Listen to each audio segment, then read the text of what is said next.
afternoon. Good afternoon, Miss. Good afternoon, ma'am. Good afternoon.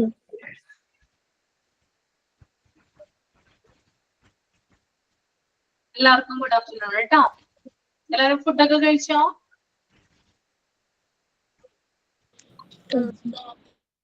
കഴിച്ചു. Okay. Prayer ആരാണ് start ചെയ്യാൻ? Okay. Dear God, as I enter this classroom, I seek your wisdom and understanding. Open my mind to the knowledge that will be shared and help me to grasp it fully. Thank you, Miss. Okay. Sign in ആരാണ്? Yes, ma'am. Yanana. Okay. Good afternoon, everyone. Welcome to our online class. I am Demya, and I would like to extend a warm welcome to our respected teacher Ashwati Miss. We are excited to learn from you and engage in discussions. Let's make the most of this virtual classroom and have a productive section. Thank you, Miss, for joining us today. Thank you. Thank you. Then thought of the day. ഞാനാണ് miss പറയട്ടെ. Your attitude not your aptitude will determine your altitude. നിന്റെ കഴിവല്ല നിന്റെ ഉയരം, നിന്റെ സമീപനമാണ് നീ എത്ര ഉയരത്തിലെത്തുമെന്ന് നിർണ്ണയിക്കുന്നത്. അപ്പം നമ്മുടെ ഒരു ആറ്റിറ്റ്യൂഡും നമ്മുടെ ഒരു സ്വഭാവശേഷിയും ഒക്കെ ആണ് നമ്മുടെ ഒരു ഉയരത്തിലെ ബുദ്ധി മാത്രമല്ല, നമ്മളുടെ പഠനം മാത്രമല്ല, അതിലും അപ്പുറത്തേക്ക് നമ്മുടെ സ്വഭാവവും എല്ലാ ഗുണങ്ങളും ആണ് നമ്മളെ ഉയരത്തിലെത്തിക്കുന്നത്. അതെ. ഓക്കെ. ദെൻ നമ്മൾക്ക് തുടങ്ങാം അല്ലേ? കഴിഞ്ഞ ക്ലാസ്സിൽ നമ്മളൊരു പാരഗ്രാഫ് വരെയായിരുന്നു നിർത്തിയിരുന്നത് അല്ലേ? ഏതായിരുന്നു? The development of speech, vocabulary, length of response are some of the important aspects of language improvement. The vocabulary of children at the beginning is too limited. There is a continuous increase in the amount of one's vocabulary during childhood. Later on, as a result of pressure of needs and learning, the vocabulary goes on developing. Maintenance of past and addition of the new words in one's vocabulary may continue even in the period of old age, relying upon their reading habits and interest.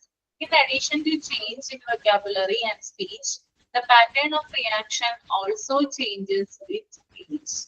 Okay. അതായത് ഇവിടെ പറയുന്ന കാര്യം എന്താണ് നിങ്ങൾക്ക് ഇത് വായിച്ചപ്പോ മനസ്സിലായത്? കഴിഞ്ഞ ക്ലാസ്സിൽ ദീപയാണ് പറഞ്ഞതെന്ന് തോന്നുന്നു അല്ലേ? Deepa പറഞ്ഞായിരുന്നോ? Deepa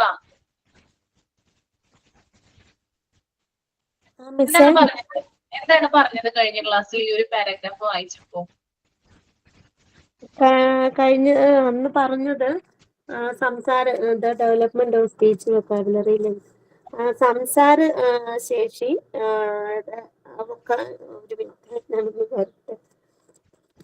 development of speech vocabulary, length and response, some of important language improvement നമ്മൾ മനസ്സിലാക്കുന്നത് ഒരു റെസ്പോൺസ് ചെയ്യുന്ന രീതി, റെസ്പോൺസ് സംസാരത്തിന്റെ, സ്പീച്ച് പദസമ്പത്ത്, അതൊക്കെയാണ് നമുക്ക് ഈ ഒരു ഇതെല്ലാം പ്രധാനപ്പെട്ട ഘടകമാണ്. വൊക്കാബുലറി, റെസ്പോണ്ട്, കുട്ടികൾ നമ്മളോട് എങ്ങനെയാ റെസ്പോണ്ട് ചെയ്യുന്നത് എന്നെല്ലാം പിന്നെ ഈ ഡെവലപ്മെന്റ് ഓഫ് സ്പീച്ച് അതിന്റെ ഒരു പ്രധാനപ്പെട്ട ഘടകമാണ്. vocabulary of children at the beginning is too limited. കുട്ടികളുടെ ആ ഒരു ബിഗിനിങ് സ്റ്റേജില് വൊക്കാബുലറി പദസമ്പത്തൊക്കെ കുട്ടികൾക്ക് ലിമിറ്റ് ആയിരിക്കും, വളരെ കുറച്ച് മാത്രമേ ഉണ്ടാവുകയുള്ളൂ ആദ്യത്തെ സ്റ്റേജിലൊക്കെ. There is a continuous increase the amount of one's vocabularies during childhood. അടുത്ത ഘട്ടത്തിലേക്ക് വരുമ്പോൾ, ചൈൽഡ്ഹുഡിലേക്ക് അത് മുമ്പോട്ട് വരുംതോറും അത് ഇൻക്രീസ് ചെയ്യുന്നുണ്ട്. അതിന്റെ ആ ഒരു പദസമ്പത്ത് ഇൻക്രീസ് ചെയ്യും. അത് നമുക്ക് മനസ്സിലാക്കാൻ പറ്റും. കുട്ടികളിൽ നമ്മൾ പറയുന്നത് കേട്ടിട്ട് പിന്നെ അവരുടെ ചുറ്റുപാടുകൾ മനസ്സിലാക്കിയിട്ട് അവരുടെ ആ ഒരു നിരീക്ഷണം, അതിൽ നിന്നൊക്കെ അവർക്ക് ഇമ്പ്രൂവ്മെന്റ് ആയിക്കൊണ്ടേയിരിക്കും പദസമ്പത്തില്. അത് ഒരു ഡെവലപ്മെന്റ് ഓഫ് സ്പീച്ച് തന്നെയാണ്. പിന്നെ later one as a result of pressure of needs and learning, പിന്നീട് the vocabularies goes on development. പിന്നീട് അവരുടെ ആ ഒരു പ്രഷർ, നമ്മൾ കൊടുക്കുന്ന പ്രഷർ നിമിത്തവും പിന്നെ അവരുടെ ആവശ്യങ്ങൾക്ക്, നീഡ്സ് ആൻഡ് ലേണിംഗ്, ആവശ്യങ്ങൾക്കനുസരിച്ചും പദസമ്പത്ത് കൂടുകയും അവരുടെ ആ ഒരു ഡെവലപ്മെന്റ്, പിന്നെ സംസാര ശേഷിയുടെ ഒരു വികാസം അവിടെ കൂടുന്നുണ്ട്. പിന്നെ maintenance of the past and addition of the new words in one's vocabulary may continue even in the period of old age relied upon their reading habits and interest. അപ്പൊ ഇവർക്ക് ചെറുതിലെ ഒരു റീഡിങ് ഹാബിറ്റ്സ് ഉണ്ടെങ്കിൽ, ചെറുതിലെ ഉള്ള ആ പുസ്തകങ്ങളോടുള്ള ടച്ചും അങ്ങനെയൊക്കെ ഉള്ള കുട്ടികളില് അത് വലുതാകുമ്പോഴും അതിന്റെ ഒരു പിന്നെ ഒരു സക്സസ് നമുക്കത് കാണാൻ പറ്റും. കൊച്ചു കുട്ടിയായിരിക്കുമ്പോൾ ഉള്ള വായനാശീലമൊക്കെ ഉള്ള കുട്ടികൾ വലുതാകുമ്പോൾ അത് അവർക്ക് ഒരുപാട് മെച്ചപ്പെടുന്നത് കാണാൻ പറ്റും. അതിന്റെ ഒരു വിജയം. In addition to change in vocabulary and speech, the pattern of reaction also change with the age. അപ്പൊ അവർക്ക് ഈ വൊക്കാബുലറി, ഈ ഒരു പദാവലിയിലും വൊക്കാബുലറി ആൻഡ് സ്പീച്ച്, സംസാരത്തിലും പുറമെ അവരുടെ പ്രതികരണവും എല്ലാം പ്രായത്തിനനുസരിച്ച് മാറിക്കൊണ്ടേയിരിക്കും. അവർക്ക് ഓരോ പ്രായത്തിനനുസരിച്ചും ആ ഒരു ഡെവലപ്പ് നമുക്കറിയാൻ പറ്റും. പെട്ടെന്ന് ചോദിച്ചപ്പോ എനിക്ക് അങ്ങനെ പറ്റുന്നു. പറഞ്ഞല്ലോ, അത് തന്നെ ധാരാളം. പറയാനായിട്ടുള്ള ഒരു മനസ്സിലാവണല്ലോ. Okay thank you. ഓക്കെ, അപ്പോ എന്താ പറയാ, ഡെവലപ്മെന്റ് ഓഫ് സ്പീച്ച്, അതുപോലെ തന്നെ വെക്കാബുലറി, ലെങ്ത് ഓഫ് റെസ്പോൺസ്, ഇതൊക്കെയാണ് ലാംഗ്വേജ് ഇംപ്രൂവ്മെന്റ് പ്രധാനപ്പെട്ട ഘടകം എന്ന് പറയുന്നത്. പിന്നെ അതുപോലെ തന്നെ ചിൽഡ്രന്റെ വൊക്കാബുലറി എന്ന് പറയുന്നത് വളരെ ചെറുതായിരിക്കുമ്പോൾ ലിമിറ്റഡ് ആയിരിക്കും. അതായത് കുറെ അധികം വേർഡ്സുകളൊന്നും തന്നെ എന്ത് ചെയ്യില്ല, അവർ യൂസ് ചെയ്യുന്നില്ല. അവര് അവരുടെ ഒരു വളർച്ച, അവരുടെ ഒരു ഡെവലപ്മെന്റ് സ്റ്റേജിലാണ് അവർ ഓരോരോ വേർഡ്സ് കൂട്ടിച്ചേർത്ത്, അഡീഷണൽ ആയിട്ട് കൂട്ടിച്ചേർത്ത് അവർ പുതിയ പുതിയ സെന്റൻസുകളൊക്കെ ഉണ്ടാക്കാനായിട്ട് തുടങ്ങുന്നത്. പിന്നെ അതുപോലെ തന്നെ നമ്മൾക്കറിയാം, കുഞ്ഞുങ്ങൾക്ക് നമ്മൾ എന്ത് ചെയ്യാറുണ്ട്, ധാരാളം ബുക്സുകൾ പ്രൊവൈഡ് ചെയ്യാറുണ്ട് അല്ലെ? നിങ്ങൾ കുഞ്ഞുങ്ങൾക്ക് ബുക്ക് കൊടുക്കാറുണ്ടോ?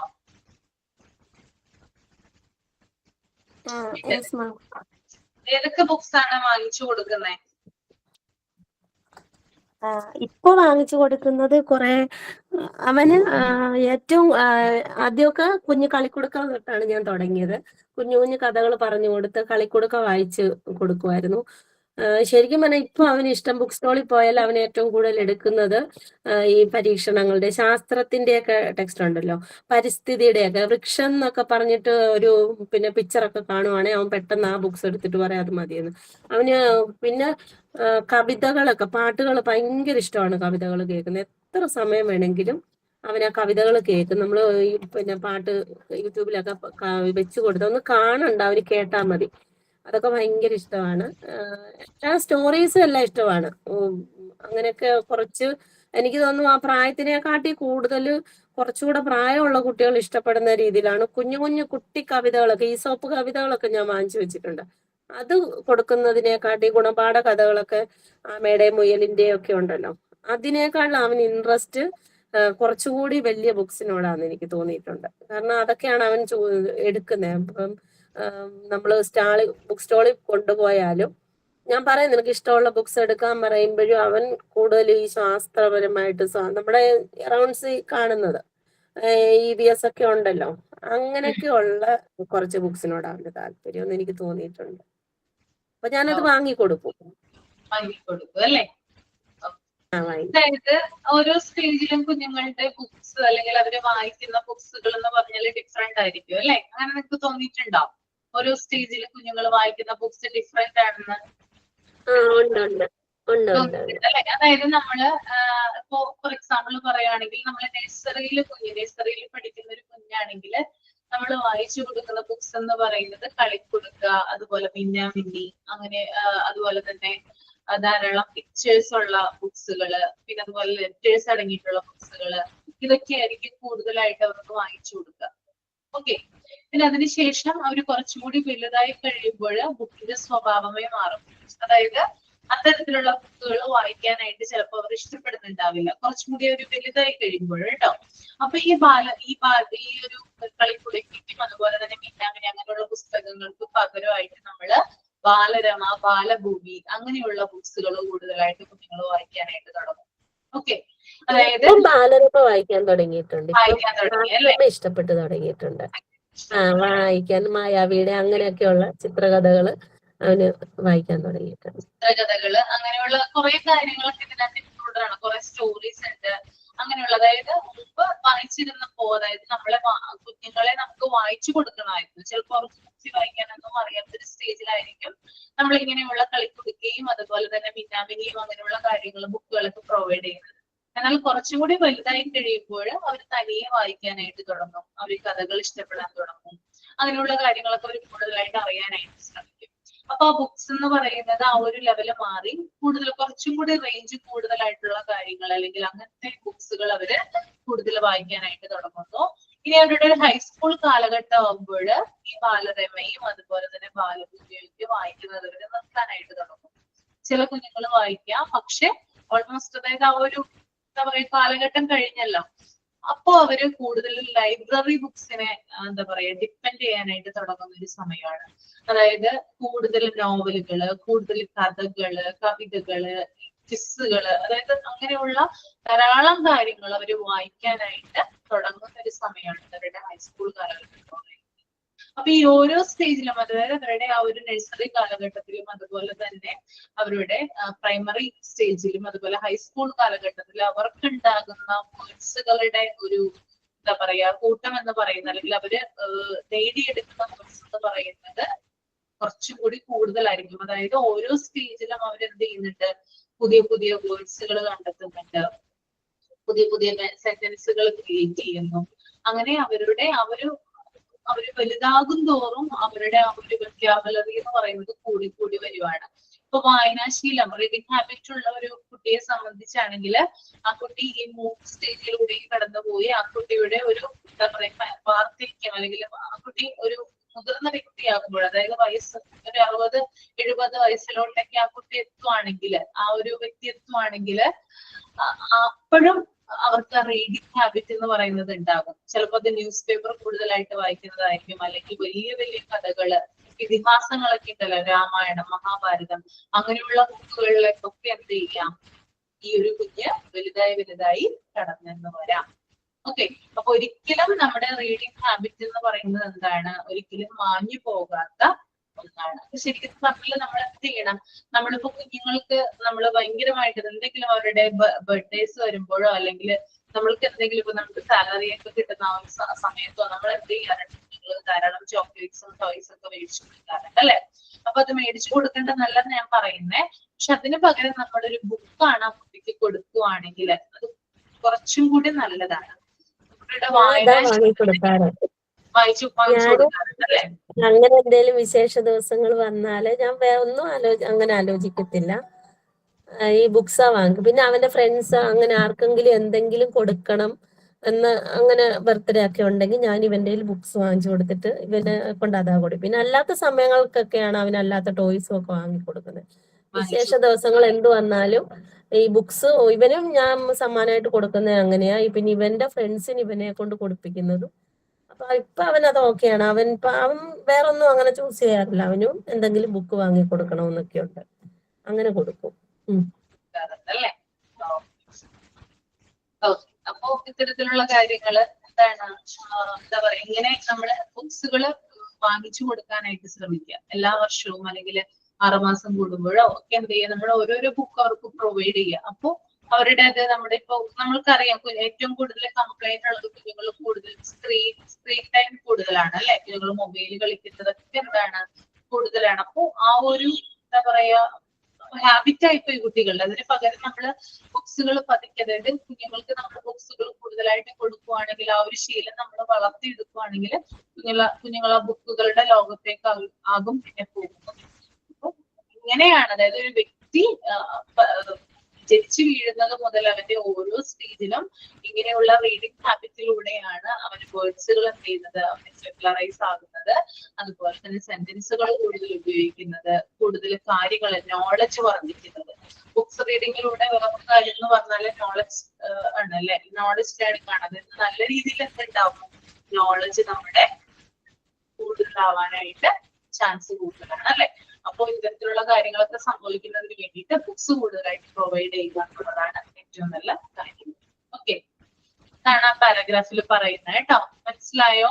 വൊക്കാബുലറി എന്ന് പറയുന്നത് പെട്ടെന്ന് വരുന്ന ഒന്നല്ല, മറിച്ച് അതിങ്ങനെ എന്താ പറയാ, നമ്മുടെ ട്രഡീഷണൽ ആയിട്ടുള്ള. പിന്നെ വേറൊരു കാര്യം കൂടി ഉണ്ട്, അതായത് നമ്മുടെ ഫാമിലിയില് അല്ലെങ്കിൽ നമ്മുടെ ബാക്ക്ഗ്രൗണ്ട്, നമ്മുടെ കൾച്ചർ, അതിനനുസരിച്ചിട്ട് നമ്മുടെ ലാംഗ്വേജില് വ്യത്യാസം. അതെന്താണ് അങ്ങനെ പറയുന്നത്? നമ്മുടെ കൾച്ചർ അല്ലെങ്കിൽ നമ്മുടെ ഫാമിലി ബാക്ക്ഗ്രൗണ്ട്, അതൊക്കെ അനുസരിച്ച് വ്യത്യാസം വരാന്ന് പറയുന്നത് എന്തുകൊണ്ടായിരിക്കാം? അത് കുറെ കണ്ടു വളരുന്ന ഒരു രീതിയുണ്ട്. ബുക്സ് വീട്ടിലുള്ളവര്, കാരണം കുട്ടികൾ കൂടുതലും അനുകരണമാണ് ചെറുതില്. ചെറിയ കൂടുതലും കുട്ടികൾ അമ്മയും അച്ഛനെയുമാണ് ഏറ്റവും കൂടുതൽ അനുകരിക്കുന്നത്, അമ്മയും അച്ഛനെയും ഗ്രാൻഡ് പേരൻസിനെയും ഒക്കെ. അപ്പൊ നമ്മുടെ വീട്ടിലുള്ളവര് എന്താണോ ചെയ്യുന്നത് അത് അവര് അനുകരിക്കാൻ കൂടുതൽ ശ്രമിക്കാറുണ്ട്. ഓക്കെ, അതായത് ഞാൻ എന്റെ ഒരു എക്സാമ്പിൾ പറയാം. ഞാന് മുമ്പത്തെ ക്ലാസ്സിലൊക്കെ ഞാൻ പറഞ്ഞിട്ടുള്ളതാണ്, നിങ്ങളോട് പറഞ്ഞിട്ടുണ്ടോ എന്ന് എനിക്കറിയില്ല. മുമ്പ് പറഞ്ഞിട്ടുണ്ടെങ്കിൽ ദയവായി ക്ഷമിക്കുക. അതായത് എന്റെ ഒരു ഫ്രണ്ട് ഉണ്ടായിരുന്നു. എന്റെ ഒരു ഫ്രണ്ടിനെ കുറിച്ച് നിങ്ങളോട് പറഞ്ഞിട്ടുണ്ടായിരുന്നോ? അശ്വതി എന്നാണ് ആ ഫ്രണ്ടിന്റെ പേര്. പറഞ്ഞിട്ടുണ്ടോ? ഇല്ല, പറഞ്ഞിട്ടില്ല അല്ലെ. ഓക്കെ, അപ്പോ കോളേജിൽ പഠിക്കുന്ന സമയത്ത് എന്ന് പറഞ്ഞാല് ഞങ്ങളുടെ ക്ലാസ് ടീച്ചർ എല്ലാ പീരീഡ്, അതായത് ഫസ്റ്റ് പീരീഡ് വന്നിട്ട് പറയും, നിങ്ങള് അതായത് ഒരാഴ്ചത്തേക്കാണ് ഒരു കാര്യം തരികയാണ്. അതായത് ഒരു ബുക്ക് വായിക്കാനായിട്ട് പറയും. ലൈബ്രറിയിൽ നിന്ന് ടീച്ചർ സജസ്റ്റ് ചെയ്യും ഒരു ബുക്ക്. ആ ബുക്ക് എല്ലാവരും എടുത്തിട്ട് വായിക്കാനായിട്ട് പറയാറുണ്ട്. അങ്ങനെ വായിച്ചിട്ട് ഒരാഴ്ച ഒരു ദിവസമാണ് കേട്ടോ ഈ കാര്യം നടക്കുന്നത്. വായിച്ചിട്ട് അതിന്റെ സമ്മറി ഒന്ന് എഴുതാം. ആ സമ്മറി എന്നിട്ട് എന്ത് ചെയ്യണം, ടീച്ചർ പറയുന്ന ദിവസം, ആ വീക്കെൻഡിൽ ഒരു ദിവസം ഉണ്ടാവും ടീച്ചറുടെ പീരീഡ്, ആ സമയത്ത് അതൊന്ന് പ്രസന്റ് ചെയ്യണം.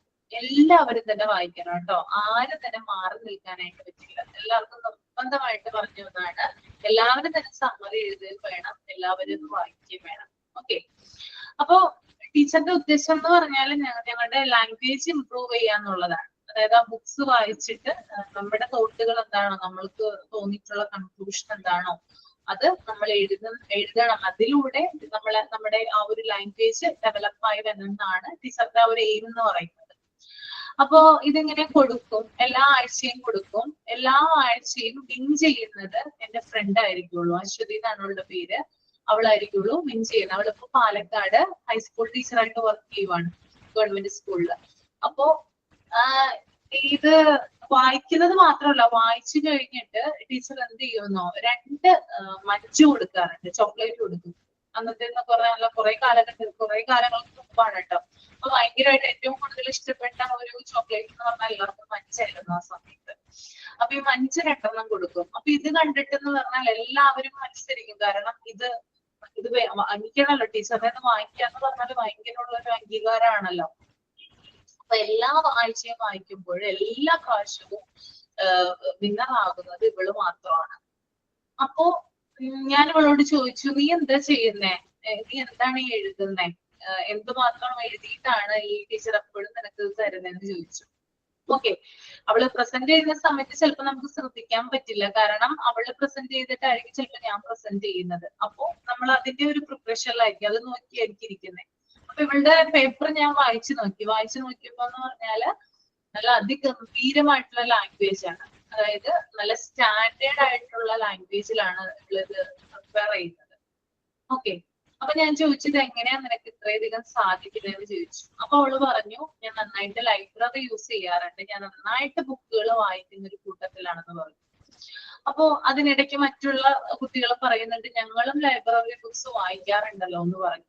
പക്ഷെ ഞങ്ങൾക്ക് ആർക്കും ഇത്രയും അധികം അക്ഷരസ്ഫുടത അല്ലെങ്കിൽ ആ ഒരു വാക്കുകൾ ഉണ്ടാക്കാനുള്ള അല്ലെങ്കിൽ ആ ഒരു സെന്റൻസ് ക്രിയേഷൻ ഉണ്ടല്ലോ, നല്ല ഭംഗിയോട് കൂടി അച്ചടി ഭാഷ എന്ന് പറയും അവളുടെ ആ ഒരു ലാംഗ്വേജ്. അത്രത്തോളം ഇതോടുകൂടി ഞങ്ങൾക്ക് അറിയാൻ പറ്റുന്നില്ലല്ലോ, എന്തുകൊണ്ടാണ് ഞങ്ങൾ എല്ലാവരും അന്വേഷിച്ചു. അപ്പോഴാണ് അറിയുന്നത് ഇവള് ബ്രാഹ്മണാണെന്ന്. ഓക്കെ, അവരുടെ പ്രത്യേകത എന്താ? ബ്രാഹ്മൺ അറിയാമോ ആർക്കെങ്കിലും? ആർക്കും അറിയില്ല. മനസ്സിലായില്ലേ പറഞ്ഞത്? ആരെന്താ റെസ്പോണ്ട് ചെയ്യാതെ? കേൾക്കുന്നില്ലേ? ബ്രാഹ്മണത്തിന്റെ പ്രത്യേകത എന്താണ്? ബ്രാഹ്മൺസിന് എന്ത് പ്രത്യേകതയുള്ള അറിയില്ല. അറിയില്ല, ഒട്ടും അറിയില്ല. ബ്രാഹ്മിൺസിന്റെ പ്രത്യേകത അറിയില്ല. അതായത് അവര് നല്ല രീതിയിൽ ശ്ലോകങ്ങള്, അതുപോലെ തന്നെ ശ്ലോകങ്ങളാണ്. അവര് കൂടുതൽ പ്രാർത്ഥനകളും സംസ്കൃതം കുറെ കൂടുതൽ ഉപയോഗിക്കാറുണ്ട്. പിന്നെ നല്ല ലാംഗ്വേജ്, ഫാമിലിയിലാണെങ്കിൽ നല്ല രീതിയിലുള്ള ഗീത അങ്ങനെയൊക്കെ ഉള്ളത് കുറെ കൂടുതലായിട്ട് ചെയ്യാറുണ്ട്. അതെ, അങ്ങനെയുള്ള പാരായണം, അങ്ങനെയുള്ള കാര്യം. പിന്നെ അതുപോലെ തന്നെ ഇതിഹാസങ്ങള്, രാമായണം പോലുള്ള കാര്യങ്ങൾ, ഇതൊക്കെ എന്ത് ചെയ്യാറുണ്ട്? ഡെയിലി അവര് റീഡ് ചെയ്യാറുണ്ട്. അപ്പോ അതിന്റെ ആ ഒരു ബാക്ക്ഗ്രൗണ്ട് അല്ലെങ്കിൽ ആ ഒരു കൾച്ചറിൽ നിന്ന് വന്നതുകൊണ്ടായിരിക്കാം അവൾക്ക് ഇത്രയും അധികം നല്ല രീതിയിൽ ആ ഒരു സമ്മറി അവിടെ പ്രസന്റ് ചെയ്യാനായിട്ട് സാധിച്ചത്. ഓക്കെ, അപ്പോ ഇതാണ്. അപ്പൊ ഓരോരുത്തരുടെ നമ്മുടെ ലാംഗ്വേജ് ഡെവലപ്പായി വരുന്നത് നമ്മുടെ ഫാമിലി ബാക്ക്ഗ്രൗണ്ടും അതുപോലെ തന്നെ നമ്മുടെ കൾച്ചറും ഒക്കെ എന്താണ് ഡിപ്പെൻഡ് ചെയ്തുകൊണ്ടാണ് വരുന്നത് കേട്ടോ. ഓക്കെ, അപ്പൊ ഞാൻ ഒരു കാര്യം നിങ്ങളോട് പറഞ്ഞെന്ന് മാത്രമേ ഉള്ളൂ. ഇനി നമുക്ക് അടുത്തത് നോക്കാം. സീക്വൻസ് ഓഫ് എല്ലാ ബ്രാഹ്മിൺസൊന്നും അങ്ങനെയില്ല മാം. എല്ലാ ബ്രാഹ്മിൺസൊന്നും അങ്ങനെയല്ലേ തോന്നുന്നുണ്ട്. എല്ലാ ബ്രാഹ്മിൺസും അങ്ങനെ ആവണമെന്നില്ലാന്നോ? എന്റെ കൂടെ പഠിച്ചിരുന്നു ഒരു അവൾക്ക് ശ്ലോകങ്ങളൊന്നും അറിയേയില്ല. അതിന്റെ ബെറ്റർ നമുക്കറിയാം. അതെല്ലേ, ചിലപ്പോ അങ്ങനെ ആയിരിക്കാം. എനിക്ക് ഈ ഒരു എക്സ്പീരിയൻസ് ആണ് ഉണ്ടായത്, അതുകൊണ്ടാണ് ഞാനത് ഷെയർ ചെയ്യുന്നത്. ഒരു ഡൗട്ട് ചോദിച്ചോട്ടെ? ആ, അതില്ലേ മിസ് പറഞ്ഞില്ലേ ഒരാഴ്ച ഗ്യാപ്പ് തരും, അതിന്റെ ഉള്ളിൽ വായിക്കണം എന്ന് ക്ലാസ്സിൽ. ആ, ആ, അപ്പൊ കുറെ സ്റ്റുഡൻസ് ഉണ്ടാവുമല്ലോ. ആ. അപ്പൊ ബുക്കും അതിനനുസരിച്ച് എത്ര ഒന്നോ രണ്ടോ ഒക്കെ തന്നെ ഉണ്ടാവും. ടെക്സ്റ്റ് ബുക്ക് ബേസ്ഡ് ആയിട്ടുള്ള ബുക്കുകളാണ് വായിക്കാൻ പറയുക, അതുമായി ബന്ധപ്പെട്ടിട്ടുള്ള. അപ്പൊ എല്ലാവരുടെ കയ്യിൽ അവൈലബിൾ ആയിരിക്കും. ഓക്കെ, ഒരു ഡൗട്ട് കൊണ്ട് ചോദിച്ചതാണ് കേട്ടോ. അത് കുഴപ്പമില്ല, അതിനെന്താ, എല്ലാവർക്കും അവൈലബിൾ ആയിരിക്കും. അതുകൊണ്ട് തന്നെയാണ് എന്റെ സമ്മറി എല്ലാവരോടും എഴുതാനായിട്ട് പറയുന്നത്. എല്ലാ ആഴ്ചയും പ്രസന്റ് ചെയ്യിപ്പിക്കും കേട്ടോ. സത്യമാണ് ഞാൻ പറഞ്ഞത്, കള്ളൊന്നുമല്ല, ഉണ്ടാക്കി പറഞ്ഞ കഥയൊന്നും അല്ല. കള്ളത്തിന്റെ അല്ല. ഇപ്പൊ നമ്മളുടെ കോളേജിലും ഇതുപോലെ തന്നെ ലൈബ്രറി ഉണ്ടെങ്കിലും ഇപ്പൊ ബുക്കുകൾ എടുക്കുമ്പോഴത്തേക്കും ഇപ്പൊ 2 3 ബുക്കൊക്കെ തന്നെയല്ലേ ഉണ്ടാവുള്ളൂ. അതിൽ കൂടുതൽ ഉണ്ടാവണില്ലല്ലോ. അതാ ഞാൻ ചോദിച്ചത്. സാധാരണ വായിക്കണ ബുക്ക് പറഞ്ഞില്ലല്ലോ, അപ്പൊ അതാണ് ചോദിച്ചത്. ഇത് നമ്മുടെ കയ്യിലുള്ള ബുക്കുകൾ തന്നെ ആയിരിക്കും കേട്ടോ. ആ ടെക്സ്റ്റ് ബുക്ക് ബേസ്ഡ് ബുക്കുകളായിരിക്കും ഉണ്ടാവുക. അതുകൊണ്ട് തന്നെ അത് വായിക്കാനായിട്ട് പറയും. Okay, then next one, sequence of language development കേട്ടോ. ബ്രാഹ്മിൻസ് പല ടൈപ്പ് ഉണ്ട് ശരിക്കും. അപ്പൊ അതും ഒരു പ്രത്യേകതയാണ്. എല്ലാവർക്കും അത് അറിയണമെന്നില്ല. ഏറ്റവും വലിയ ബ്രാഹ്മിൻസ് ഉണ്ട്, ഞാൻ പലരും എനിക്കറിയാം. അങ്ങനെ ഭക്തന്മാര് അവര് ബ്രാഹ്മിൻസിനല്ലേ പറയാ, അവരും പൂണൂലിടും. പിന്നെ അങ്ങനെ പല തരത്തിലുണ്ട്. ഏറ്റവും വലിയ ബ്രാഹ്മിൻസിനാണ് വേറെ അങ്ങനെയൊക്കെ ഉണ്ട്. അപ്പൊ അവർക്ക് ഇവിടെയൊക്കെ വ്യത്യാസമുണ്ട്. അല്ലേ?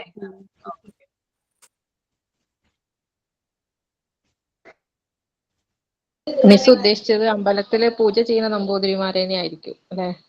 പൂജ ചെയ്യുന്ന അവർക്ക് അറിയുമായിരിക്കും. നന്നായിട്ട് അറിയാം കൈകാര്യം ചെയ്യാൻ. അതായത് ശുദ്ധ ബ്രാഹ്മിൻസ് ആണ്, മായവും അതൊന്നുമില്ല. ഓക്കെ,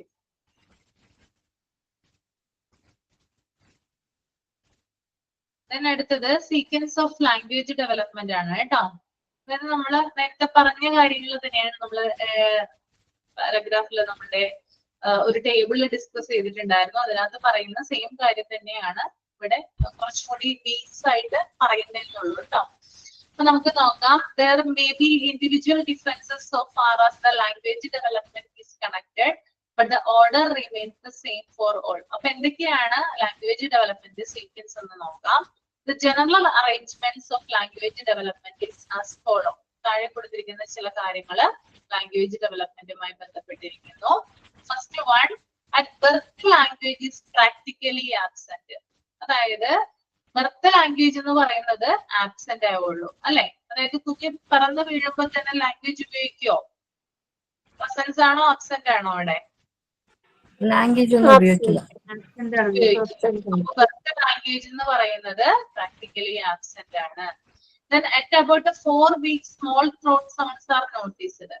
4 വീക്സ് ആവുമ്പോഴത്തേനും അവരുടെ തൊണ്ടയിൽ നിന്ന് ചെറിയ ചെറിയ ശബ്ദങ്ങൾ വരാനായിട്ട് തുടങ്ങുന്നു. അതായത് ചെറിയ ഞെരുക്കങ്ങള്, മൂളലുകള്, അങ്ങനെയുള്ള ശബ്ദങ്ങൾ പ്രൊഡ്യൂസ് ചെയ്യാനായിട്ട് തുടങ്ങും. Then the starting point in language development is the child smile and cooing at the age of 16 weeks. പിന്നെ ഒരു കുഞ്ഞിന്റെ ലാംഗ്വേജ് ഡെവലപ്മെന്റിന്റെ സ്റ്റാർട്ടിംഗ് പോയിന്റ് എന്ന് പറയുന്നത് കുഞ്ഞിന്റെ ചിരിയും അതുപോലെ തന്നെ കൂയിങ് ആണ്. അതായത് 16 ആഴ്ച പ്രായമുള്ളപ്പോൾ കൂയിങ് സൗണ്ടുകൾ എന്ത് ചെയ്യുന്നു? കുഞ്ഞ് പ്രൊഡ്യൂസ് ചെയ്യുന്നു. നാലാമത്തെ point, around 20 weeks the babbling stage begins. ഞാൻ പറഞ്ഞിട്ടുണ്ടായിരുന്നു ബാബ്ലിംഗ് സ്റ്റേജ് എന്താണെന്ന് അല്ലെ? അപ്പോ 28 ആഴ്ച പ്രായമുള്ളപ്പോഴാണ് കുഞ്ഞ് ബാബ്ലിംഗ് എന്ത് ചെയ്യാൻ ആരംഭിക്കുന്നത്? ബാബ്ലിംഗ് സ്റ്റേജിലോട്ട് കടക്കുന്നത്. And around the 40 weeks, the baby imitates sounds made by adults and then take these sounds into his sound system. Now the baby says one word. 40 ആഴ്ച പ്രായമുള്ളപ്പോൾ അതായത് അഡൽട്ടുകളുടെ സൗണ്ടുകൾ, അതായത് മുതിർന്ന വ്യക്തികളുടെ സൗണ്ടുകൾ ഇമിറ്റേറ്റ് ചെയ്യാൻ തുടങ്ങുന്നു. അത് അവനവന്റെ സിസ്റ്റത്തിലേക്ക് എടുക്കുന്നു, മൈൻഡിലേക്ക് എടുക്കുന്നു. അതുപോലെ തന്നെ ഒരു വേർഡ് പറയാനായിട്ട് തുടങ്ങും. Then around 52 weeks, the baby says 2 or more words. 52 weeks ആവുമ്പോഴത്തേക്കും ബേബി എന്ത് ചെയ്യുന്നു? 2 അല്ലെങ്കിൽ അതിൽ കൂടുതൽ വേർഡ്സുകൾ ഉപയോഗിക്കാനായിട്ട് തുടങ്ങും. Okay. Then around 18 months, the baby combines words to form basic sentence pattern. അതായത് 18 months ആവുമ്പോൾ, 18 months എന്ന് പറഞ്ഞാൽ 1.5 വയസ്സാകുമ്പോഴത്തേക്കും ബേബി എന്ത് ചെയ്യുന്നുണ്ട്? വേർഡുകൾ കമ്പൈൻ ചെയ്യുന്നു. സെന്റൻസുകൾ ക്രിയേറ്റ് ചെയ്യുമ്പോൾ വേർഡുകൾ തമ്മിൽ കമ്പൈൻ ചെയ്യാനായിട്ട് തുടങ്ങുന്നു. Then around 24 months, the baby uses simple phrases and understands simple direction. ഇനി 24 months, അതായത് 2 വയസ്സാകുമ്പോഴേക്കും ബേബി എന്ത് ചെയ്യുന്നു? സിമ്പിൾ ഫ്രേസസ് ഉപയോഗിക്കാൻ തുടങ്ങുന്നു. അതുപോലെ തന്നെ ചില ഡയറക്ഷൻസ് മേക്ക് ചെയ്യാനായിട്ട് തുടങ്ങുന്നു. ഡയറക്ഷൻസ് മേക്ക് ചെയ്യാന്ന് പറഞ്ഞാല് മൂവ് ഫോർവേഡ്, മൂവ് ബാക്ക്വേർഡ്, അങ്ങനെയുള്ള ഡയറക്ഷൻസ് ഒക്കെ ഉണ്ടല്ലോ, അത് യൂസ് ചെയ്യാനായിട്ട് തുടങ്ങും. Then around 36 months, the child vocabulary enormously increased. Now he talks in sentences and answers simple questions. കുഞ്ഞിന് 3 വയസ്സ് പ്രായമാകുമ്പോൾ ചൈൽഡിന്റെ വൊക്കാബുലറി എന്ന് പറയുന്നത് കൂടുതൽ അതായത് അഡീഷണൽ ആയിട്ട് ആഡ് ചെയ്ത് കൂടുതലാവുകയും അതുപോലെ തന്നെ ചില ക്വസ്റ്റ്യൻസ് ചോദിക്കുമ്പോൾ സിമ്പിൾ ആയിട്ട് അതിന് ആൻസർ ചെയ്യുകയും ചെയ്യുന്നു. 4 years ആവുമ്പോൾ കൺജങ്ഷൻ, പ്രിപ്പോസിഷൻ. എന്താണ് കൺജങ്ഷൻ, എന്താണ് പ്രിപ്പോസിഷൻ നിങ്ങൾക്ക് അറിയാം അല്ലെ? ഇംഗ്ലീഷിൽ പഠിക്കുന്നില്ലേ? കൺജങ്ഷൻ ആൻഡ് പ്രിപ്പോസിഷൻ പഠിക്കുന്നുണ്ടോ? പഠിക്കുന്നുണ്ട്. അപ്പോ ആ ഒരു കാര്യം കുഞ്ഞ് യൂസ് ചെയ്യാനായിട്ട് തുടങ്ങുന്നു. Then around 5 years, the child speaks without the infantile articulation. പിന്നെ അതുപോലെ തന്നെ 5 വയസ്സാകുമ്പോൾ കുഞ്ഞ് യാതൊരു തരത്തിലുള്ള തടസ്സങ്ങളും ഇല്ലാതെ കുഞ്ഞ് സ്വയമേ വേർഡുകൾ പറയാനായിട്ട് തുടങ്ങും. ഓക്കെ, ഇതാണ് സീക്വൻസ് ഓഫ് ലാംഗ്വേജ് ഡെവലപ്മെന്റ് കേട്ടോ. ഇതിനു വേണ്ടിയിട്ടാണ് ആദ്യമേ തന്നെ ഞാൻ ആ ടേബിള് ഡിസ്കസ് ചെയ്തത്. ഓക്കെ, ഇപ്പൊ ഒരു കണക്ഷൻ കിട്ടിയല്ലോ പറഞ്ഞു വന്നപ്പോ.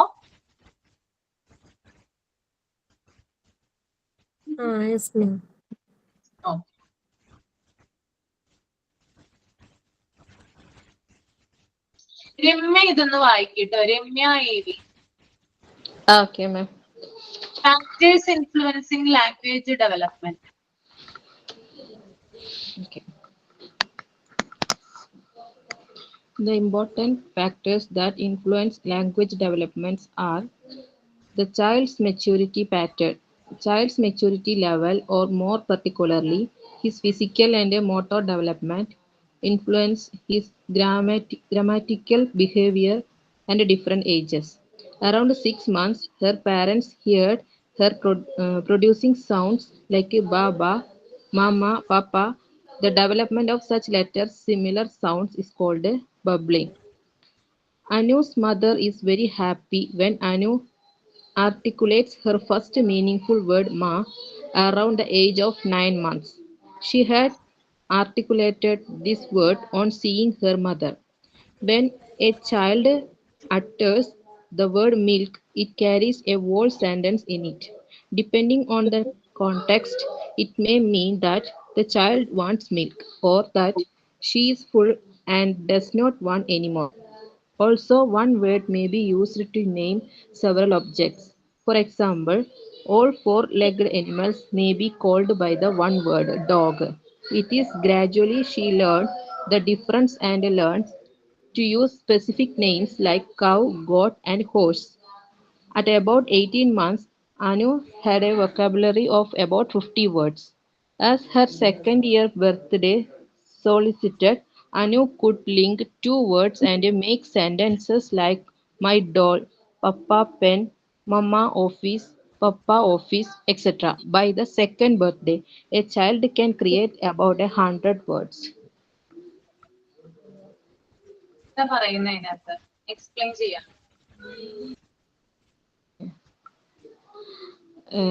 ഇത് പറയുന്നത് ലാംഗ്വേജ് ഡെവലപ്മെന്റിനെ ഇൻഫ്ലുവൻസ് ചെയ്യുന്ന ഇമ്പോർട്ടൻറ്റ് ഫാക്ടേഴ്സ് ആണ് പറയുന്നത്. ദ ചൈൽഡ് മെച്യൂരിറ്റി പാറ്റേൺ, ഒരു കുട്ടി മെച്യൂർഡ് ആവുന്ന ആ ഒരു പാറ്റേൺ ആണ് പറയുന്നത്. Child's maturity level or more particularly his physical and motor development influence his grammatical behaviour at different age. Different ഏജസിൽ ആ കുട്ടീൻ്റെ ഗ്രാമാറ്റിക്കൽ ബിഹേവിയർ അതിനെ സ്വാധീനിക്കുന്നത്.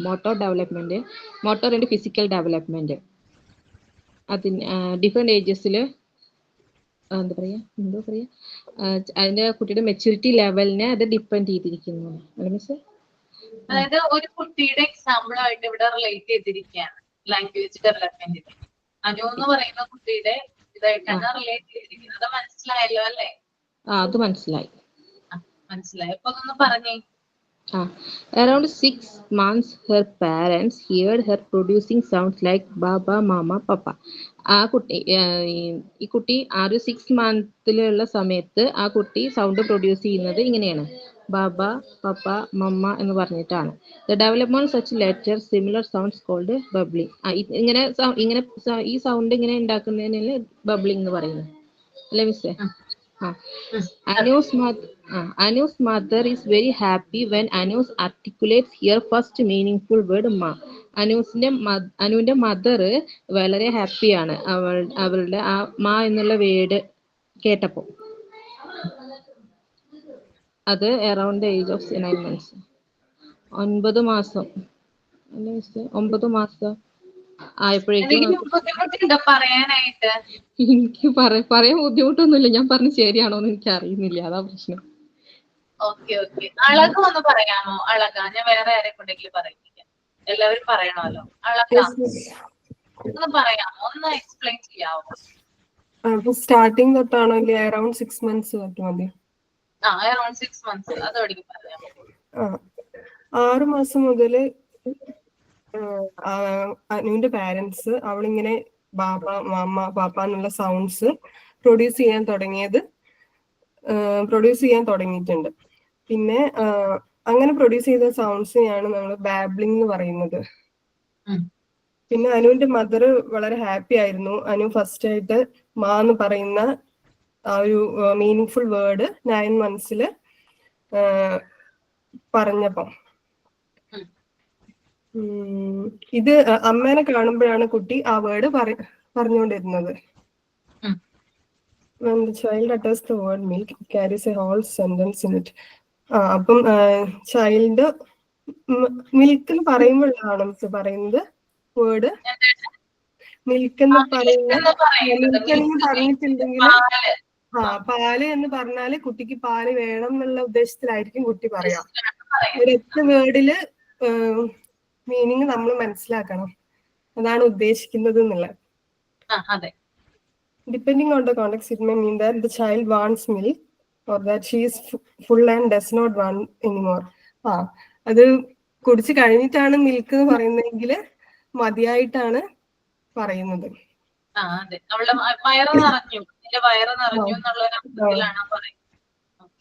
പിന്നെ അതുപോലെ തന്നെ ഒറ്റ വേർഡായിരിക്കും പല ഒബ്ജക്ട്സിനും പറയുന്നത്. അവർക്കത് ഡിഫറൻഷിയേറ്റ് ചെയ്യാനുള്ള ഒരു കഴിവ് അപ്പം ഉണ്ടായിരിക്കില്ല. അപ്പൊ 4 കാലിലുള്ള എന്ത് ആനിമലിനെ കണ്ടിട്ടുണ്ടെങ്കിലും ഡോഗ് എന്ന് പറയും. പിന്നെ ഗ്രാജുവലി ആണ് അവര് അത് എല്ലാം ഡോഗ് അല്ല, പല പല പേരുകളാണ്, കൗ, ഗോട്ട്, ഹോഴ്സ്, പല പല ആനിമൽസ് ആണെന്ന് മനസ്സിലാക്കാൻ പഠിക്കുന്നത്. At about 18 months Anu had A vocabulary. 18 മാസം ആകുമ്പോഴേക്കും അനു ഒരു 50 വേർഡ്സ് പഠിച്ചിട്ടുണ്ടാവും. ഓരോരോ വേർഡ്സ് പറയാൻ പഠിച്ചിട്ടുണ്ടാവും. അതേപോലെ സെക്കൻഡ് ബർത്ത്ഡേ ആയപ്പോഴേക്കും അനു 2 വാക്കുകൾ തമ്മിൽ കൂട്ടിച്ചേർത്ത് സംസാരിക്കാൻ തുടങ്ങി. My doll, papa pen, mamma office, papa office etcetera. Second birthday ആയപ്പോഴേക്കും കുട്ടി ഒരു 100 വേർഡ്സ് ക്രിയേറ്റ് ചെയ്ത് പറയാൻ തുടങ്ങി. അത്രയല്ലോ. ബാക്കി എല്ലാവർക്കും മനസ്സിലായോ?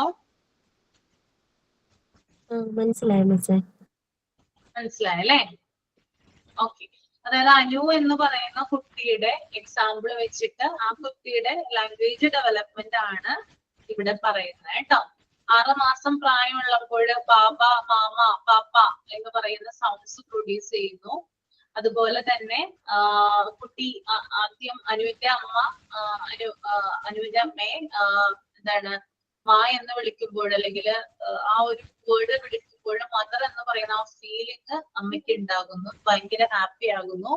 അതുപോലെ കുഞ്ഞ് മിൽക്ക് എന്ന് പറയുന്ന ആ ഒരു വേർഡ് പറയുമ്പോഴും കുഞ്ഞിന് മിൽക്ക് വേണം, അല്ലെങ്കിൽ മിൽക്ക് കുടിച്ചു കഴിഞ്ഞിട്ടാണെങ്കിൽ അത് മതി എന്ന് പറയുന്ന ആ ഒരു ഫീലിംഗ്, ഇതൊക്കെ അനു എന്ന് പറയുന്ന ക്യാരക്ടറിന്റെ അല്ലെങ്കിൽ ആ ഒരു കുഞ്ഞിന്റെ ലാംഗ്വേജ് ഡെവലപ്മെന്റുമായി ബന്ധപ്പെട്ടിരിക്കുന്നു. അതുപോലെ തന്നെ 4 കാലുള്ള മൃഗങ്ങളെ കാണുമ്പോൾ അത് ഡോഗ് ആണ് അല്ലെങ്കിൽ അത് കൗ ആണ്, അങ്ങനെയുള്ള കാര്യങ്ങളൊക്കെ കുഞ്ഞ് കൂടുതൽ മനസ്സിലാക്കാനായിട്ട് തുടങ്ങുന്നു, ജീവികളെയൊക്കെ കാണിച്ചു കൊടുക്കുമ്പോൾ. പിന്നെ അതുപോലെ തന്നെ 15 വേർഡ്സ് അവള് 18 monthsനുള്ളിൽ പറഞ്ഞു തീർക്കുന്നു. പിന്നെ മൈ ഡോൾ, പാപ്പ പെൻ, മാമ ഓഫീസ്, പാപ്പ ഓഫീസ്, അങ്ങനെയുള്ള കാര്യങ്ങളൊക്കെ കൂടുതലായിട്ട് പറയാനായിട്ട് തുടങ്ങും. ഓക്കെ, അതത്ര ഇമ്പോർട്ടന്റ് അല്ല, ജസ്റ്റ് ഒന്ന് വായിച്ചാൽ മാത്രം മതി, എക്സാമ്പിൾ ആയിട്ട് റിലേറ്റ് ചെയ്യുന്നതാണ് കേട്ടോ. നമ്മള് പ്രധാനമായിട്ടും ഇതിനകത്ത് ചോദിക്കുന്നത് ഈ ഒരു ഭാഗമാണ് കേട്ടോ. ഏതൊക്കെ വീക്സിലാണ് കുട്ടി പല കാര്യങ്ങൾ ചെയ്യുന്നത്, ബാബ്ലിംഗ് സൗണ്ട് ഏത് വീക്സിലാണ് വരിക, അല്ലെങ്കിൽ കൂടുതൽ 2 or more വേർഡ്സ് ഏത് വീക്സ് ആകുമ്പോഴാണ് കൂടുതലായിട്ട് പറയാ, അങ്ങനെയുള്ള കാര്യങ്ങളൊക്കെ ഈ ഒരു സീക്വൻസ് ഓഫ് ലാംഗ്വേജ് ഡെവലപ്മെന്റ് നിന്നാണ് കൂടുതലായിട്ട് വരുന്നത് കേട്ടോ. അപ്പൊ അതൊന്ന് നോട്ട് ചെയ്തിട്ട് പഠിക്കുക. ഓക്കെ, ഇതിന്റെ ഒരു മോക്ക് ടെസ്റ്റ് പോലെ ഇടുമോ? മോക്ക് ടെസ്റ്റ് ഇടാലോ, മോക്ക് ടെസ്റ്റ് ഇടാം.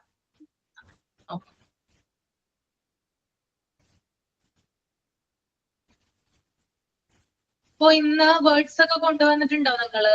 വേർഡ്സ് ഒക്കെ കൊണ്ടുവന്നിട്ടുണ്ടോ?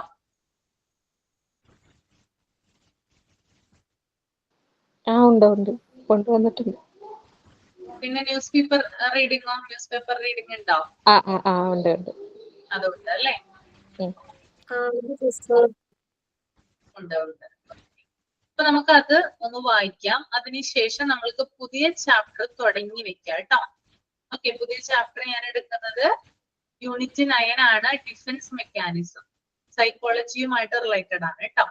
നമുക്ക് ഇത് ആദ്യം ഒന്ന് വായിക്കാം. വേർഡ്സ് ആരാണ് വായിക്കുന്നത് ആദ്യം? ന്യൂസ് ഞാൻ വായിക്കാം. ന്യൂസ് വായിച്ചോളൂ. Okay.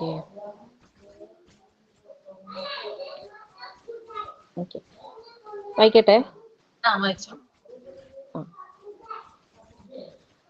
Monsoon becomes active. Orange alert for 2 districts, yellow for 8 on Thursday. The Sengulam Dam premises in Idukki record highest rainfall for 14 centimeter. Active monsoon condition likely to continue for 7 days. The southwest monsoon has become active over Kerala with heavy to very heavy rain lashing various parts of the state on Wednesday. During the 24 hours ending at 8:30 a.m. on Wednesday, the automatic weather station on the Sengulam Dam premises in Idukki recorded the highest rainfall of 14 centimeters, followed by Munnar and the Edamalayar Dam premises in Ernakulam, 30 centimeter each. Tennela in Malappuram recorded 12 centimeter of rain during the period, followed by Chalakudi in Thrissur and Vellathuval in Idukki district 11 centimeter each. As per the current synopsis on Wednesday, the active southwest monsoon condition is likely to continue over Kerala for the next 7 days. An upper air cyclonic circulation lies over the west central Bay of Bengal of the north coastal Andhra Pradesh coast, extending up to 5.8 km above the mean sea level. This, along with the strong westerlies prevailing over Kerala and Lakshadweep area in the lower tropospheric levels, is likely to trigger some intense spells of rain over the state this week. An orange alert warning of very heavy rain in 24 hours has been issued for Kannur and Kasaragod on Thursday, and a yellow alert warning of isolated heavy rainfall for the rest of the state except Thiruvananthapuram, Kollam, Pathanamthitta and Alappuzha. Thank you. ഇത്രയേ ഉള്ളൂ. June 11 publish ചെയ്ത് 2025. Words ആരാണ്? ഞാൻ വായിക്കാം മിസ്സേ. ആ, വേറെ ആരെങ്കിലും എഴുതിയിട്ടുണ്ട്? വേറെ ആരെങ്കിലും എഴുതിയിട്ടുണ്ടോ? എഴുതിയിട്ടുണ്ട്. ദീപ വായിച്ചോട്ടെ. എഴുതിയിട്ടുണ്ട് മാം. അളക വായിക്കുമെന്നാ? അളക വായിക്കൂ. കേട്ടിട്ടില്ലല്ലോ ഇത്. ഞാൻ ഒരു പ്രാവശ്യം വായിച്ചിട്ടുണ്ട്. എന്തായാലും വായിക്കാം. വായിച്ചിട്ടുണ്ട്. വായിച്ചോളൂ. Fearless, showing no fear. Sincere, genuine and honest. Nostalgic, sentimental longing for the past. Adventurous, willing to take risk and try new things. Empathy, ability to understand and share the feelings of others. അഞ്ചെണ്ണല്ലേ? അഞ്ചെണ്ണം വായിച്ചു. Rashmi words കൊണ്ടുവന്നിട്ടുണ്ടോ? Okay, വായിച്ചോളൂ കേട്ടോ. Impossible, അസാധ്യമായ. Kant say, പറയാൻ പറ്റില്ല. He's unwell, അയാൾക്ക് സുഖമില്ല. Take care, ശ്രദ്ധ പുലർത്തുക. വാട്ട് എൽസ്, പിന്നെ എന്തുണ്ട്.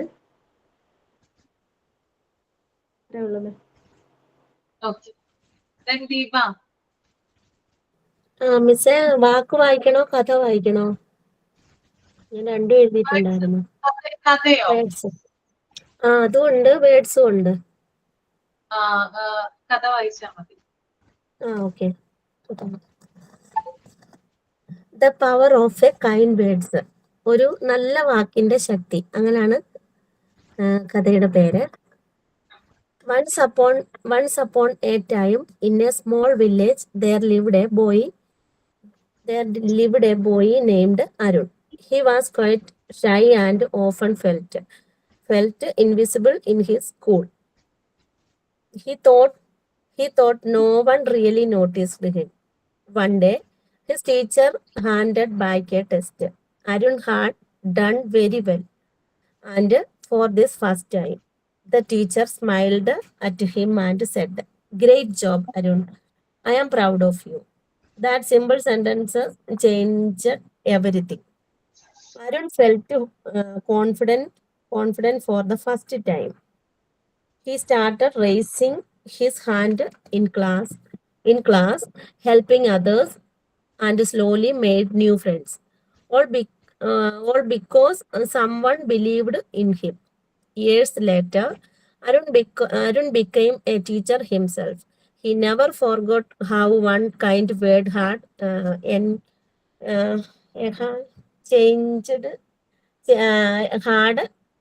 changed his life, and he made sure to pass that kindness on to his students every day. Moral: one kind words can change someone entire life. അതിന്റെ ഒരു അർത്ഥം എന്ന് പറയുന്ന, ഒരു നല്ല വാക്ക് ഒരാളുടെ ജീവിതം മുഴുവൻ മാറ്റിമറിക്കും. അരുൺ എന്ന കുട്ടി ശരിക്കും ഒരു അന്തർമുഖനായിരുന്നു. ക്ലാസ്സിൽ തന്നെ ആരും ശ്രദ്ധിക്കുന്നില്ല, തനിക്ക് ആരെയും അങ്ങനെ ഉള്ള ഒരു കുട്ടിയായിരുന്നു. അങ്ങനെ നടന്നിരുന്ന ഒരു സമയത്താണ് ടീച്ചർ അവന്റെ എക്സാം പേപ്പർ കൊടുക്കുന്നതും അഭിനന്ദനം അറിയിക്കുന്നതും ഒക്കെ. അപ്പം ആ ഒരു വാക്ക്, ആ ഒരു അഭിനന്ദനം കിട്ടിയപ്പോൾ അരുണിലുണ്ടായിരുന്ന ഒരു ആത്മവിശ്വാസം വളരെ വലുതായിരുന്നു. അപ്പൊ ആ ഒരു വാക്കാണ്, ആ ടീച്ചർ കൊടുത്ത ഒരേ ഒരു വാക്കാണ് അരുൺ വലുതായപ്പോൾ ഒരു അധ്യാപകനാകാനും ഒക്കെ അരുണിനെ പ്രേരിപ്പിച്ചതും ഒരു ആത്മവിശ്വാസം ആ ടീച്ചർ നൽകിയത് കൊണ്ടാണ്. അപ്പൊ നമുക്കും ഒരുപക്ഷെ നമ്മുടെ ഇപ്പൊ ഞാൻ സഹിതം എനിക്കാണെങ്കിൽ ഒട്ടും ഇവിടെ ഇത് ക്ലാസ്സിൽ ആദ്യം ജോയിൻ ചെയ്തപ്പോൾ ഞാൻ ഒട്ടും സംസാരിക്കാറേ ഇല്ലായിരുന്നു. ഇപ്പൊ പിന്നെയും കുറെയൊക്കെ എനിക്ക് തെറ്റാണെങ്കിൽ ശരിയാണെങ്കിൽ ഇവിടെ ചെയ്യാൻ പറ്റും ഒരു ധൈര്യം വന്നത് ഈ ക്ലാസ്സിൽ വന്നിട്ടാണ്. ഒന്ന് സംസാരിക്കാൻ പോലും, അല്ലാതെ എനിക്ക് ഭയമായിരുന്നു. ഞാൻ അപ്പോഴും ടീച്ചറിനോട് പറയുമായിരുന്നു, ഉള്ളിലും ഉണ്ട് ടീച്ചറെ എനിക്ക് പറയാൻ പറ്റുന്നില്ല എന്ന്. ജോബ് സാറിനോടും ഒക്കെ പറയുമായിരുന്നു. പക്ഷെ ഇപ്പൊ എന്ത് വന്നാലും പറയാനുള്ള ഒരു ധൈര്യം ഈ ക്ലാസ് റൂമിൽ നിന്നാണ് കിട്ടിയത്. അപ്പൊ അത് ഞാൻ ഈ ഒരു ഇങ്ങനെ കഥ മോന് വായിച്ചു കൊടുത്തപ്പോ ഈ കഥ ഇങ്ങനെ കണ്ടപ്പോ എനിക്ക് തോന്നി അത് എല്ലാരോടും പറയണമെന്ന്. അപ്പൊ എല്ലാരും ആ ഒരു അരുണാകാൻ ശ്രമിക്കുക, അരുണാകാൻ നോക്കുക. Thank you so much. Okay, നന്നായിട്ടുണ്ട് കേട്ടോ. കഥയും നന്നായിട്ടുണ്ട്, പറഞ്ഞ ചിന്തകൾ, തോട്ട്സും നന്നായിട്ടുണ്ട്. സംസാരിക്കാനുള്ള ആ ഒരു ഇത് ഇവിടുന്ന് കിട്ടിയെന്ന് പറഞ്ഞപ്പോ തന്നെ ഹാപ്പി ആയി. കാരണം എനിക്ക് ഇംഗ്ലീഷ് പറ്റത്തില്ലായിരുന്നു ടീച്ചർ. മലയാളം ഞാൻ എവിടെ സ്കൂളിൽ പോയാലും എവിടെ പോയാലും ഞാൻ എന്ത് സംസാരിക്കും, ആരോട് വേണേലും സ്കൂളിലൊക്കെ ആണേലും എവിടെ ആയാലും ഞാൻ സംസാരിക്കും. പക്ഷെ എനിക്ക് ഇംഗ്ലീഷ് മാത്രം എനിക്ക് ഉള്ളിൽ അറിയാമെങ്കിലും അത് തെറ്റിപ്പോകുമോ, നമ്മളെക്കാൾ അറിയാവുന്നവരല്ലേ വേദിയിൽ ഇരിക്കുക, അപ്പൊ നമ്മൾ അങ്ങനെ തെറ്റ് പറയാം. കാരണം അതിനോടുള്ള ഒരു ജ്ഞാനം കുറവാണല്ലോ. നമ്മൾ മലയാളം മീഡിയം സ്കൂളിൽ പഠിച്ച് ആ ഒരു ഇതിൽ വന്നത് കൊണ്ട് എല്ലാവർക്കും ഉള്ള ഒരു ബുദ്ധിമുട്ടാണ്. എനിക്ക് അതൊരു പ്രയാസം തന്നെയായിരുന്നു. ഇപ്പൊ ഓക്കെ ആയി വരുന്നുണ്ടല്ലേ? പിന്നെ ഒരുപാട് ഓക്കെ ആയി വരുന്നുണ്ട്. ഉണ്ട്. ഇംഗ്ലീഷ് ഒക്കെ ആണെങ്കിലും വായിക്കാനും ഉണ്ട്. ആ ടീച്ചർ ആദ്യത്തെ ദിവസം എന്നെ കൊണ്ട് ഇതുപോലെ ഒരു പാരഗ്രാഫ് വായിച്ചിട്ട് അതിന്റെ അർത്ഥം പറയാൻ പറഞ്ഞപ്പോ ഞാൻ ചെയ്തില്ല. ഞാൻ വായിച്ചു, പക്ഷെ എനിക്ക് പറ്റുന്നില്ല. എനിക്ക് പറയാൻ ഒരു ഭയമായിരുന്നു. അപ്പൊ ഞാൻ ടീച്ചറിനോട് പറഞ്ഞപ്പോ എന്തായാലും തെറ്റായാലും പറഞ്ഞോളൂ എന്ന് പറഞ്ഞിട്ട് പോലും ഞാൻ പറഞ്ഞില്ല. ഞാൻ പറഞ്ഞു അടുത്ത ദിവസം ആവട്ടെ ടീച്ചറെ എന്ന് പറഞ്ഞിട്ട്. പക്ഷെ ഇത് കട്ട് ചെയ്ത് കഴിഞ്ഞിട്ട് ഞാനത് വായിച്ചിട്ട് ഞാൻ സ്വയം അർത്ഥം പറഞ്ഞു. പക്ഷെ എനിക്ക് മറ്റൊരാളോട് പറയാൻ പേടിയായിരുന്നു.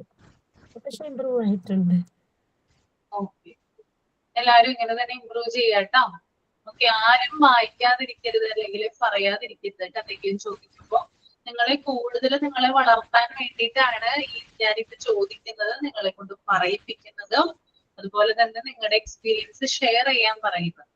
ഓക്കെ, അപ്പൊ ആരും ഒരു എന്താ പറയാ സമയം പോകുന്നു അല്ലെങ്കിൽ അതൊരു ബോറടിയാണ് അങ്ങനെയുള്ള രീതിയിലൊന്നും ആരും അതിനെ കാണരുത് കേട്ടോ. അതാണ് എനിക്ക് നിങ്ങളോട് എന്താ പറയാ അഭ്യർത്ഥിക്കാനുള്ളത്. അപ്പൊ നമ്മൾ ചോദിക്കുമ്പോൾ അല്ലെങ്കിൽ എന്തെങ്കിലും കാര്യങ്ങൾ നിങ്ങളോട് പറയാൻ പറയുമ്പോൾ നിങ്ങളത് പറയാ. അത് തെറ്റാണെങ്കിലും കുഴപ്പമില്ല. ഇപ്പൊ നമ്മളെ ഇവിടെ ഇരിക്കുന്ന ലൈവിൽ ഇരിക്കുന്ന ഇത്രയും പേർക്കല്ലേ അത് അറിയാനായിട്ട് പറ്റുള്ളൂ. പുറത്താരും വന്ന് കേൾക്കുന്നൊന്നുമില്ലല്ലോ നമ്മൾ പറയുന്ന കാര്യങ്ങളൊന്നും.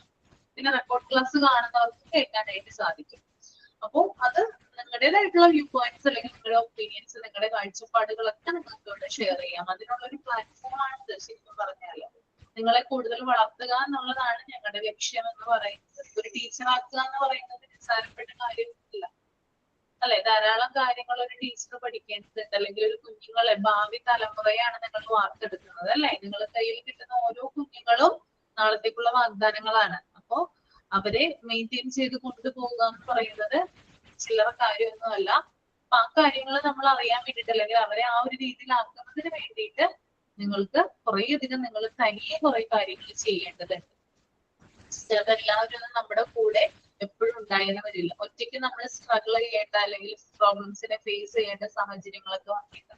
അപ്പൊ നമ്മൾക്ക് അതിനൊരു ആത്മധൈര്യം ഉണ്ടായിരിക്കണം. നമ്മൾക്ക് ചില സ്ഥലങ്ങളിൽ നമുക്ക് പബ്ലിക്കായിട്ട് ചില കാര്യങ്ങൾ പറയാനായിട്ട് പറ്റണം.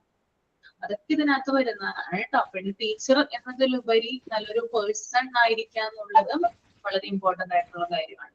നല്ലൊരു വ്യക്തിക്ക് ഒരു വ്യക്തിയായിരിക്കുക അല്ലെങ്കിൽ സമൂഹത്തിന് വേണ്ടി നല്ല കാര്യങ്ങൾ ചെയ്യുക എന്നുള്ളതും വളരെ ഇമ്പോർട്ടന്റ് ആയിട്ടുള്ള കാര്യമാണ്. അപ്പൊ അതിനെ പ്രാപ്തരാക്കുക എന്നുള്ളതാണ് ഞങ്ങളുടെ ലക്ഷ്യം എന്ന് പറയുന്നത് കേട്ടോ. ഓക്കെ, അത് മനസ്സിലാക്കി എടുക്കുക. അപ്പോ ഞങ്ങളുടെ ഈ ഒരു എന്താ പറയാ ഞങ്ങളുടെ മോണ്ടിസോറിയിലെ ഫസ്റ്റ് ബാച്ചും അതുപോലെ സെക്കൻഡ് തേർഡ് ബാച്ച് ഒക്കെ പാസ് ഔട്ട് ആയി പോയി. അപ്പൊ അവര് കോൺവൊക്കേഷൻ ഡേയിൽ വന്നപ്പോ പറഞ്ഞ ഒരു പ്രധാനപ്പെട്ട കാര്യം എന്ന് പറയുന്നത്, ഞങ്ങൾ പലരും സംസാരിക്കാറില്ലായിരുന്നു. അതായത് അടുക്കളയിൽ തന്നെ ഒതുങ്ങി നിൽക്കുന്ന പല വ്യക്തികളും ഉണ്ടായിരുന്നു ആ കൂട്ടത്തിൽ, പല വീട്ടമ്മമാരും ഉണ്ടായിരുന്നു. പക്ഷെ അവരെ ഒരാളുടെ മുമ്പില് അല്ലെങ്കിൽ ഒരു അതോറിറ്റിക്ക് മുന്നിലേക്ക് സംസാരിക്കാനായിട്ട് പ്രേരിപ്പിച്ചത് അല്ലെങ്കിൽ സംസാരിക്കാൻ പഠിപ്പിച്ചത് ഈ കോഴ്സ് ആണെന്ന് അവർ പറഞ്ഞിട്ടുണ്ടായിരുന്നു. അപ്പൊ അത്രയധികം ബെനിഫിറ്റ്സുകൾ അല്ലെങ്കിൽ കുറേയധികം ചേഞ്ചസ് കൊണ്ടുവരാനായിട്ട് ഈ ഒരു കോഴ്സിന് സാധിക്കുന്നുണ്ട്. അത് നമ്മൾ പഠിക്കുന്ന കാര്യങ്ങളായാലും അല്ലെങ്കിൽ നമ്മുടെ PDF-ലുള്ള കാര്യങ്ങളായാലും നമ്മൾ പുറത്തുനിന്ന് പറയുന്ന കാര്യങ്ങളായാലും ആ കാര്യങ്ങളൊക്കെ ഇതിന് നിങ്ങളെ സഹായിക്കുന്നതാണ് കേട്ടോ. അപ്പൊ ആ രീതിയിൽ തന്നെ നമ്മുടെ ക്ലാസ്സുകൾ പോകാനായിട്ട് ശ്രമിക്കാം. ക്ലിയർ ആണല്ലോ? മിസ്സേ, ഞാൻ വേർഡ്സ് എഴുതിയിട്ടുണ്ട്, പറയണോ? പറഞ്ഞോളൂ. Perched, to rest, dangerous, risk, annoyance, irritation, legend, super star അല്ലെങ്കിൽ celebrity, myth, story, amazing, wonderful, traveller, tourist അല്ലെങ്കിൽ പാസഞ്ചർ. എഴുതിയിട്ടുള്ളൂ. Okay very good. Thank you. Okay അപ്പൊ നമുക്ക് നെക്സ്റ്റ് ക്ലാസ്സിലേക്ക് ഒരു പുതിയ ചാപ്റ്റർ എടുക്കുന്നല്ല, നമുക്ക് നെക്സ്റ്റ് ക്ലാസ്സിൽ എടുക്കാം. ഡിഫൻസ് മെക്കാനിസം ആണ് എടുക്കുന്നത്. അപ്പൊ ജസ്റ്റ് ഒന്ന് വായിച്ചിട്ട് വരിക അടുത്ത ക്ലാസ്സിൽ വരുമ്പോൾ കേട്ടോ. അടുത്ത ട്യൂസ്ഡേ, നാളെ ഉണ്ടാവില്ല എന്റെ ക്ലാസ്, ജോബ് സാറാണ് എടുക്കുക. ഞാൻ നാളെ ലീവ് ആയതുകൊണ്ടാണ് ഇന്ന് ചോദിച്ച ക്ലാസ് എടുത്തത്. അപ്പൊ ഇനി അടുത്ത ട്യൂസ്ഡേ ആണ് ക്ലാസ് ഉണ്ടാവുക. അപ്പൊ ആ സമയം ആവുമ്പോഴത്തേനും ഡിഫൻസ് മെക്കാനിസത്തിന്റെ ഇൻട്രൊഡക്ഷൻ മാത്രം ഒന്ന് വായിച്ചിട്ട് വരിക കേട്ടോ. നമുക്കത് ഡിസ്കസ് ചെയ്യാം എന്താണെന്ന്. അടുത്തത് ഏത് യൂണിറ്റ് ആയിരുന്നു? 9 ആണ്, യൂണിറ്റ് 9, പാർട്ട് 2, യൂണിറ്റ് 9. അപ്പൊ നാളെ മിസ് അല്ലേ? നാളെ ഞാനല്ല, നാളെ ജോബ് സാറാണ് കേട്ടോ. സാറിന്റെ പീരീഡ് അല്ലേ ഞാനന്ന് എടുത്തത്, അപ്പൊ നാളെ സാറാണ്. നാളെ ഞാൻ ഉണ്ടാവില്ല.